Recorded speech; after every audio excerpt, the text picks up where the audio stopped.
Traité Brachot, feuille numéro 5, dernière ligne de la feuille précédente. Rav Nachman dit, on passe à la page suivante, si c'est un étudiant de Torah, il n'a pas besoin de réciter le schéma avant de dormir, car la Torah qu'il étudie le protège.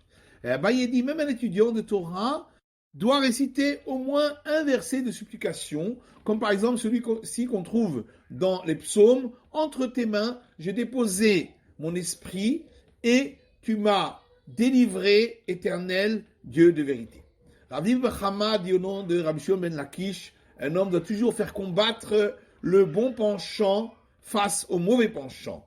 Comme il est dit dans les psaumes, soyez combatifs et vous ne fauterez pas. Si il l'a vaincu, c'est bien. Et sinon, qu'il étudie la Torah.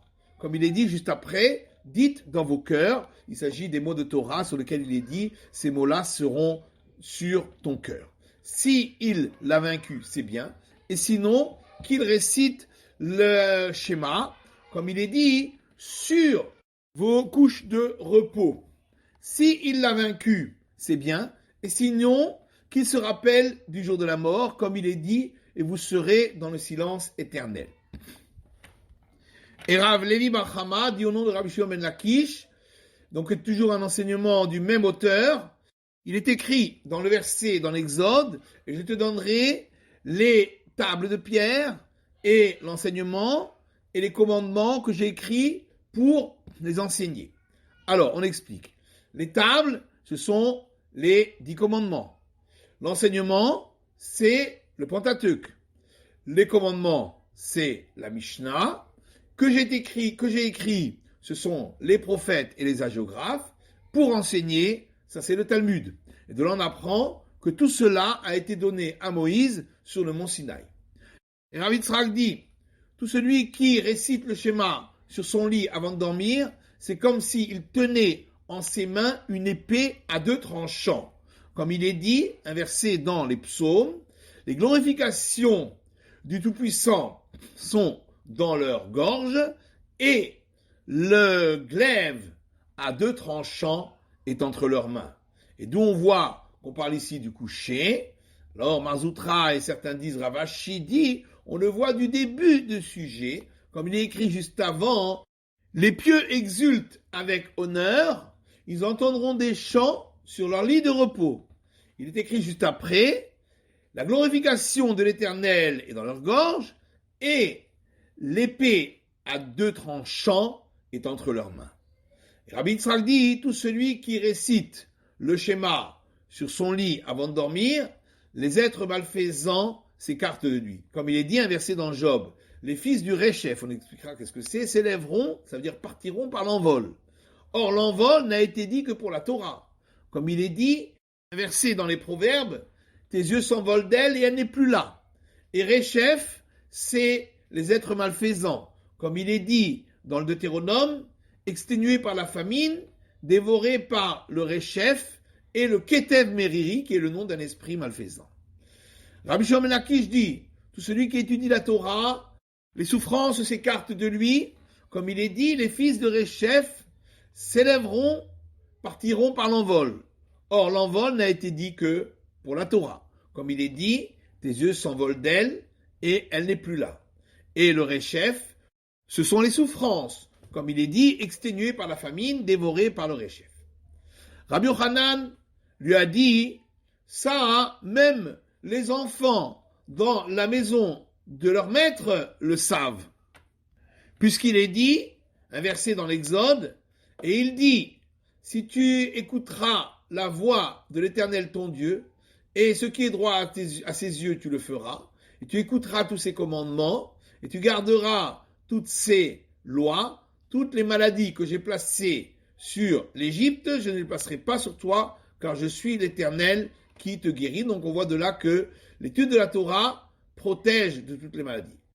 Mais en réalité, l'enseignement est le suivant. Tout celui qui peut étudier la Torah et ne le fait pas, le Saint béni soit-il envoie sur lui des souffrances laides qu'il en laidisse. Comme il est dit dans les psaumes, je suis devenu muet et silencieux, j'étais dépourvu du bon, et ma souffrance était laide.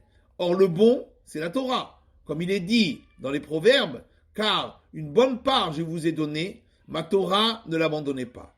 Rabbi Zera dit, certains disent Rabbi Hanina bar Papa, viens et regarde combien la conduite du Saint béni soit-il n'est pas comme celle des hommes.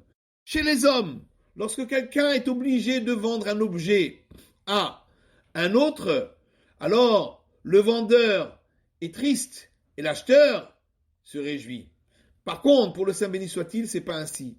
Il a donné la Torah à Israël et il s'en est réjoui. Comme il est dit, car une bonne part je vous ai donnée, n'abandonnez pas ma Torah. Ravadi et certains disent Rafrizda, si un homme voit que les souffrances viennent sur lui, qu'il fouille ses actes. Comme il est dit, un verset dans les Lamentations, fouillons nos voies et enquêtons à leur sujet et revenons vers l'Éternel.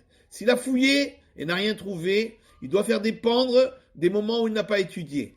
Comme il est dit un verset dans les psaumes, heureux est l'homme que tu as fait souffrir, Éternel, pour le faire étudier ta Torah. Si il a voulu faire dépendre de cela, mais il n'a pas trouvé, alors ça veut dire que ce sont des souffrances d'amour qui sont là pour lui donner des mérites. Comme il est dit, un verset dans les Proverbes, car celui que l'Éternel aime, il le réprimande. Ravadi, et certains disent Rav Srora, au nom de Rav Huna, tout celui que l'Éternel désire, il l'accable avec des souffrances. Comme il est dit, un verset dans Isaïe, l'Éternel le désire, il l'a fait souffrir par la maladie. Et on aurait pu croire, même dans le cas où il ne les accepterait pas avec amour, c'est pourquoi la suite du verset dit, si sa conscience fixera un sacrifice expiatoire. Donc de la même manière que le sacrifice expiatoire, on le fait en toute conscience, de même les souffrances, il doit en prendre conscience. S'il les a acceptées avec amour, quelle est sa récompense? C'est écrit dans Isaïe, il verra une descendance, sa vie sera allongée, et non seulement cela, mais ce qu'il étudie restera entre ses mains, comme il est dit dans la suite du verset dans Isaïe, et ce que l'Éternel désire, il lui fera réussir entre ses mains. Il y a une discussion là-dessus entre Rabbi Yaakov Baridi et Rabbi Acha bar Hanina. L'un dit, c'est quoi les souffrances qui viennent par amour? C'est celles qui n'entraînent pas d'empêcher d'étudier la Torah. Comme il est dit, heureux est l'homme, l'Éternel réprimande, et de sa Torah, il étudiera. Et l'autre dit, quelles sont les souffrances qui sont données par amour? C'est celles qui n'entraînent pas de ne pas pouvoir prier. Comme il est dit dans les psaumes, béni soit le Tout-Puissant qui n'a pas enlevé ma prière et sa bonté de moi. Rabbi Abba, fils de Rabbi Chia bar Rava, leur a dit, ainsi a dit Rabbi Chia bar Rava au nom de Rabbi Yochanan, en réalité tous sont des souffrances qui viennent par amour, comme il est dit, celui que l'Éternel aime, il le réprimande. Mais alors pourquoi c'est écrit juste après, et sa Torah tu la prendras? Il ne faut pas dire tu la prendras, mais tu en tireras l'enseignement. C'est-à-dire que l'enseignement concernant ces souffrances, on l'apprend de la Torah. C'est-à-dire par un raisonnement a fortiori à partir de la règle de la dent et de l'œil.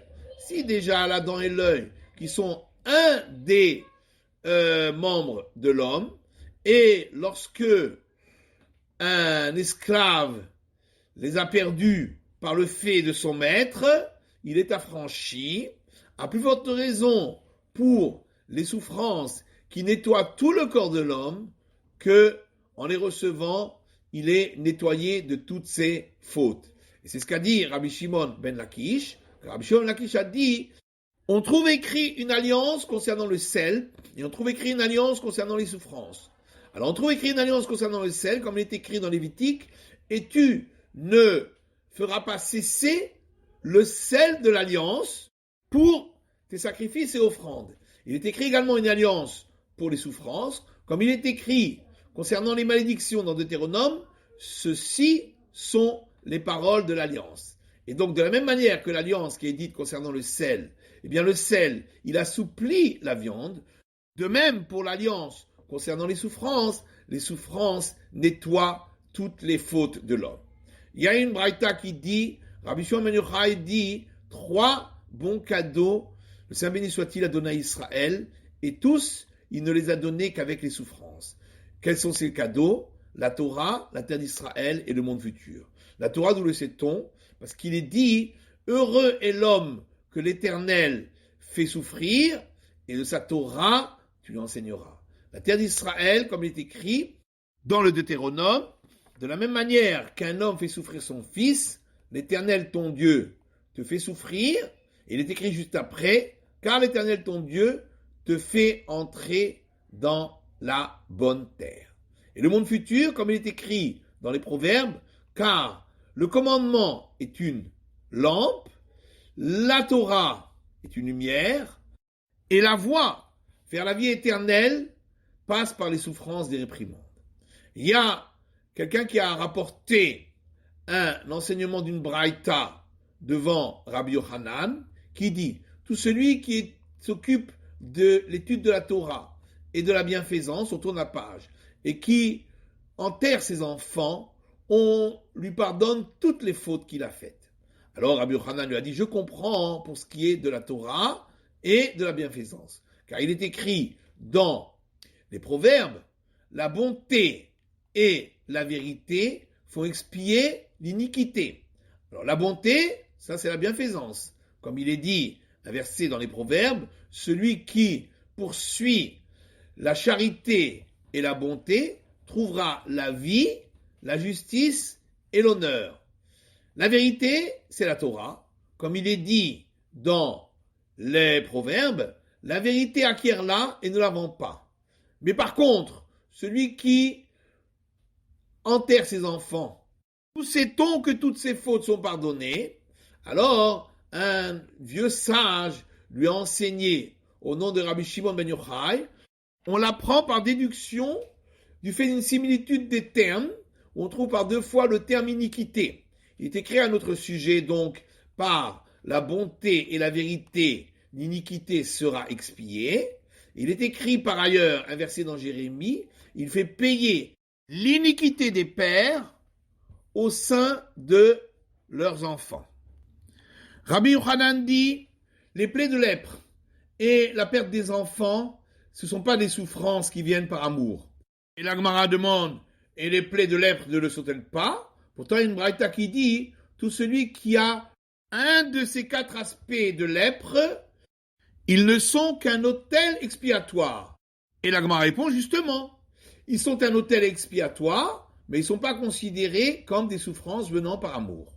Ou bien on peut dire encore une autre réponse, que pour nous qui habitons en dehors d'Israël, les plaies de lèpre sont des signes d'amour, puisque celui qui a la lèpre n'est pas renvoyé de la ville. Par contre, pour ceux qui habitent en terre d'Israël, pour eux, ce n'est pas un signe d'amour, puisqu'ils sont renvoyés de la ville, puisque les villes sont sanctifiées.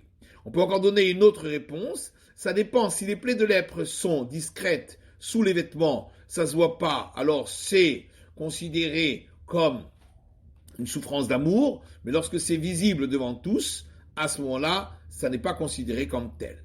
Et la Gemara poursuit en disant, est-ce que vraiment la perte d'enfants n'est pas considérée comme des souffrances d'amour? De quoi on parle? Si on parle qu'il avait des enfants et qu'ils sont morts, pourtant on a bien vu que Rabbi Yochanan, lorsqu'il allait consoler des endeuillés, il leur montrait en leur disant, ceci est l'os du 10e et dernier de mes fils qui est mort. Or il est certain que Rabbi Yochanan n'avait pas fauté et que c'était bien des souffrances d'amour. Donc il faut faire une différence entre le cas où il n'a jamais eu d'enfant, ça c'est considéré comme des souffrances à cause de faute, et le cas où il en avait et ils sont morts, c'est considéré comme des souffrances d'amour. Rabbi Chia bar Abba est tombé malade, et Rabbi Yochanan est entré chez lui. Il lui a dit, est-ce que les souffrances te plaisent? Il lui a dit non, ni elles, ni leur récompense. Alors il lui a dit, donne-moi ta main. Il lui a donné sa main, et il l'a fait se lever. Rabbi Yochanan est tombé malade, et est entré chez lui Rabbi Hanina. Et il lui a dit, est-ce que les souffrances te plaisent? Il lui a dit, ni elles, ni leur récompense. Alors il lui a dit, donne-moi ta main. Il lui a donné sa main et il l'a fait se lever. Alors la Gemara demande, et pourquoi Rabbi Yochanan n'aurait-il pas pu se lever de lui-même puisqu'il a réussi à faire lever les autres? Alors on répond qu'un prisonnier ne peut pas se délivrer lui-même de la prison.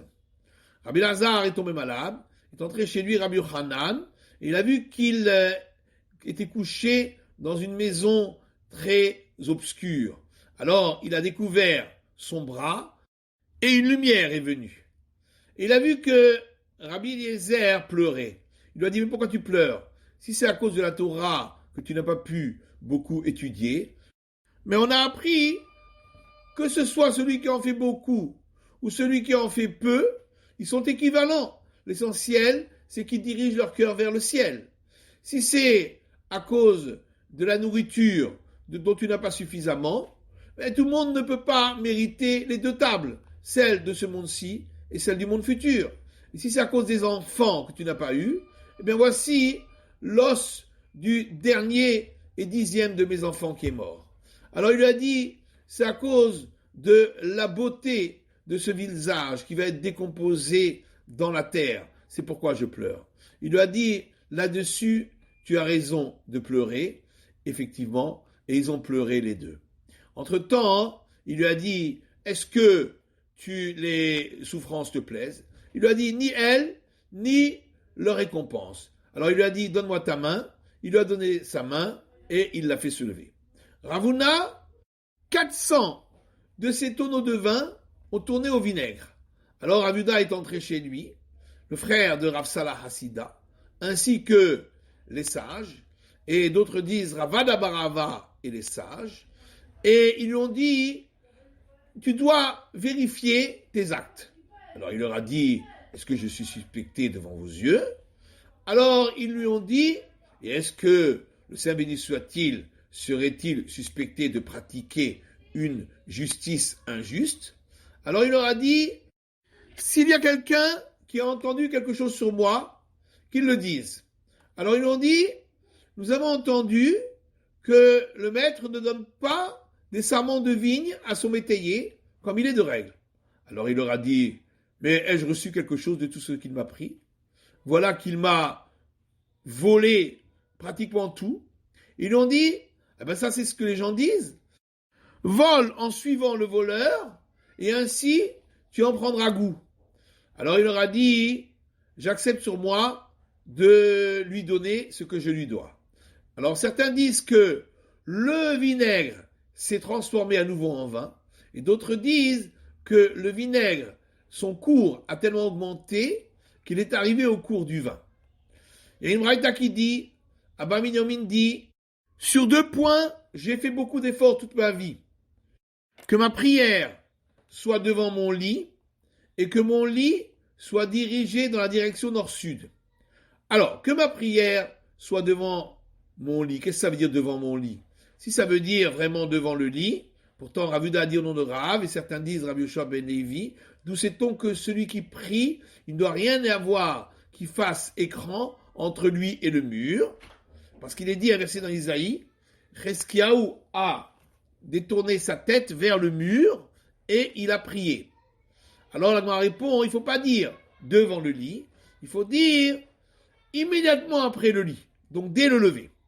Et deuxièmement, il a dit que mon lit soit dirigé nord-sud, comme dit Abraham au nom de Rav Yitzhak, tout celui qui place son lit dans la direction nord-sud aura des enfants garçons. Ça veut dire qu'il étudie la Torah, car la présence divine ne se trouve pas dans la direction nord-sud, mais uniquement dans la direction est-ouest. Comme il est dit, inversé dans les psaumes, ceux qui sont dirigés vers le nord, tu remplis leur ventre et ils seront rassasiés de garçons. Rav Nachman bar Yitzhak dit, également, sa femme n'a pas de fausse couche, puisqu'il est écrit ici, ceux qui sont dirigés vers le nord, tu remplis leur ventre, et ça veut dire que la grossesse arrive à son terme, puisqu'il est écrit par ailleurs dans la Genèse, ces jours se sont remplis, donc on voit toujours le terme remplir, de la grossesse jusqu'à l'accouchement, et voici des jumeaux dans son ventre. Une braïta dit, Abba Minyamin dit, lorsque 2 personnes entrent quelque part pour prier, et l'un d'eux a terminé plus vite de prier, il n'a pas attendu l'autre et il est sorti, eh bien on lui déchire sa prière devant lui. Comme il est dit, inversé dans Job, il lui déchire sa demande dans sa colère. Est-ce qu'à cause de toi qui es parti, la terre devrait être abandonnée par la présence divine? Non seulement cela, mais il entraîne la présence divine qu'elle s'écarte d'Israël, comme il est dit inversé dans Job, et s'est écarté le rocher de son endroit. Or le rocher, c'est le Saint béni soit-il, comme il est dit, inversé dans Deutéronome, le rocher qui t'a donné naissance, tu le dédaignes. Mais s'il l'a attendu avant de sortir, quelle sera sa récompense? On passe à la page suivante. Rabbi Yosef ben Rabbi Hanina a dit, il mérite toutes ces bénédictions qui sont dites inversées dans Isaïe. Si tu avais attendu, selon mon commandement, ta paix serait comme le fleuve, ton bonheur serait comme les vagues de la mer, ta descendance comme le sable, et les descendants qui viennent de ton ventre comme ces galets. C'est la fin de l'étude de la feuille numéro 5.